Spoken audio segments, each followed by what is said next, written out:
Hello friend, this is Abhay Saxena. Welcome to my YouTube channel SEO Pathshala. तो friends, आज का हमारा टॉपिक है introduction Google search console.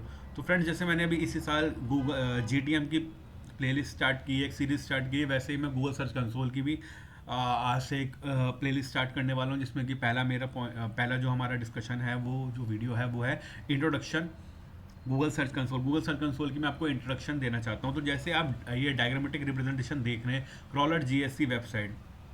GSC एक ब्रिज होता है क्रॉलर और वेबसाइट के बीच में। जो भी क्रॉलर की जो भी क्रॉलर की आउटकमिंग्स होती हैं from website point of view, वो सारे आउटकमिंग एक रिपोर्ट में कन्वर्ट होती हैं, जो कि हमें जीएससी में दिखते हैं वो सारे इश्यूज। ऐसे आप देख सकते हैं, ये एक मतलब अगर देखा जाए तो डेफिनेशन ही कही जाती है जीएससी के लिए। कोई इंटरव्यू में भी पूछे कि what do you mean by monitor, maintain and trouble shoot, तो वो जीएससी की बात कर रहा है। तो मॉनिटर मतलब ऑब्जर्व करना, मेंटेन क्रॉल करना, ट्रबल शूट मतलब नोटिफिकेशन। जो नोटिफिकेशन आपको गूगल सर्च कंसोल में दिखती हैं कि भाई ये एरर्स आए हैं, पेज इंडेक्स नहीं हो रहा, ये इशू है, तो पहले मॉनिटर किया जाता है गूगल जीएससी के द्वारा, ऑब्जर्व किया गया, मेंटेन क्रॉलर ने मेंटेन करा, क्रॉलर गया वेबसाइट पर, उसको जो जो भी इश्यूज लगे as point of view, surf point of view, search engine result point of view, page point of view, और फिर नोटिफिकेशन आई। GSC is a report generated tool from Google. ये एक गूगल का ही टूल है, जैसे गूगल एनालिटिक 4 है, Google analytic 3 था, जिसे हम यूए कहते थे, जीटीएम है, गूगल एड्स है, लाइक दिस। ये भी एक टूल है, ये एक रिपोर्ट जनरेट करता है बेसिकली क्रॉलर्स की क्या इंटरेक्शन हुई हमारी वेबसाइट पे। It's all about crawlers interaction from our website. अगर देखा जाए क्रॉलर की क्या जो भी इंटरेक्शन हुई वेबसाइट पर जाकर, जो भी क्रॉलर गए, उन्होंने क्रॉल करा, उन्होंने क्यों नहीं इंडेक्स करा, तो उसके रीजंस आपको जीएससी में दिख जाते हैं। उसके भी मैं इंडिविजुअल सारे वीडियोस आपके लिए बनाऊंगा। तो हम इंट्रोडक्शन की बात कर रहे हैं। तो GSC is a bridge between crawler and website. Crawler की जो इंटरेक्शन होती है वेबसाइट पे, गूगल सर्च कंसोल उस हिसाब से एक रिपोर्ट जनरेट करता है। जैसे मैंने लिखा है, GSC is a report generator tool from Google. एक बात और फ्रेंड्स, एक इंटरव्यू में मतलब बहुत कम लोग पूछते हैं, लेकिन ये क्वेश्चन आ भी सकता है, ट्रिकी क्वेश्चन है कि मैक्सिमम आप एक अकाउंट से कितनी प्रॉपर्टीज ऐड कर सकते हो गूगल में। तो मैक्सिमम से फ्रेंड्स इसका आंसर होगा 1000 properties we can add maximum. जब हम ऐड करते हैं, लाइक हमारे से कोई अकाउंट है, उसके बहुत सारी वेबसाइट्स हैं, वेबसाइट 1 2 3 4 लाइक दैट, तो maximum we can add 1000 properties in one go. तो फ्रेंड्स, यहाँ तक आपको समझ आ गया। अब बात आती है कि गूगल में वेरिफिकेशन कैसे करते हैं जब हम प्रॉपर्टी ऐड करते हैं। तो आप जैसे ये देख रहे हैं, welcome to Google search console, एक डोमेन वाइज होता है, एक यूआरएल प्रीफिक्स होता है। तो मैं इसको एक्सप्लेन करके बताऊंगा कि इन दोनों का डिफरेंस क्या होता है और क्यों हम मैक्सिमम यूआरएल प्रीफिक्स यूज करते हैं। तो फ्रेंड्स, जब हम गए टू वे वेरिफिकेशन है, डोमेन वाइज और यूआरएल प्रीफिक्स वाइज। तो पहले हम डोमेन वाइज वेरिफिकेशन देखते हैं। इसमें डीएनएस वेरिफिकेशन होता है। DNS verification can be done by hosting site, and for that we have hosting access.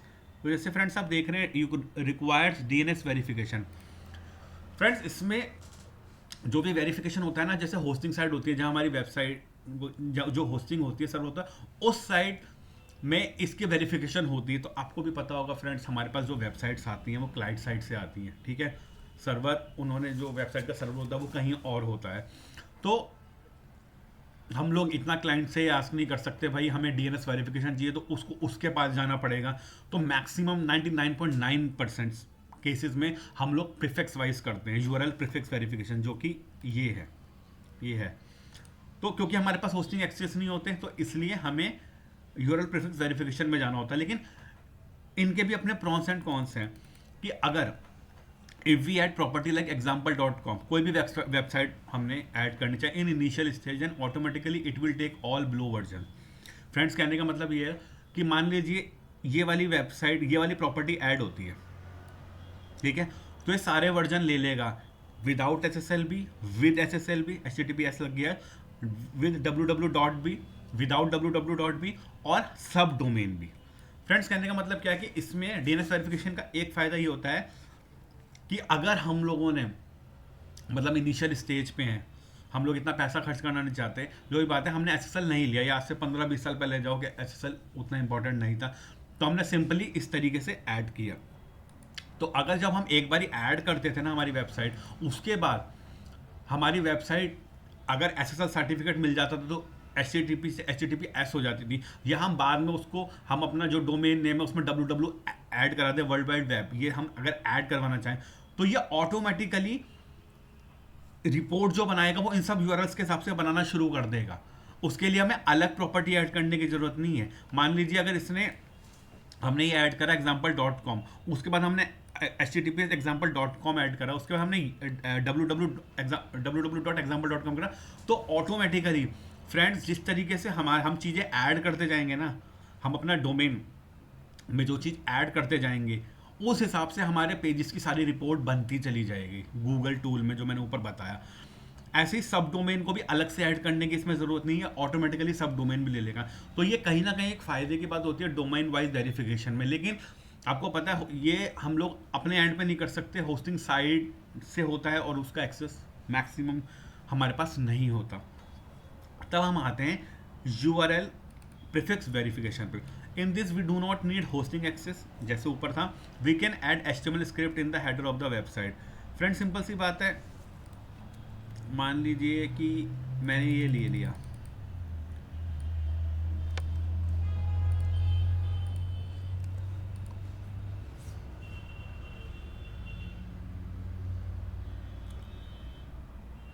तो हम नीचे जाएंगे, इसको करेंगे।